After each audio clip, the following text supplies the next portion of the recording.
I think next step will be to transfer this. My best friend gave me some 86 C3 semi-stainless. I'm gonna transfer these to that.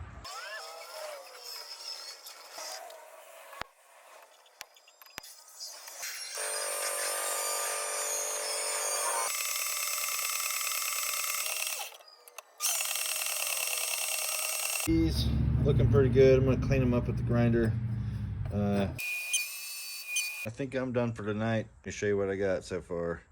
You got 86 C3 for our liners. I went ahead and drilled and cut the slot for the lock. Here's the overall look so far. Everything transferred over real nice. That's all I got for tonight too. So far so good.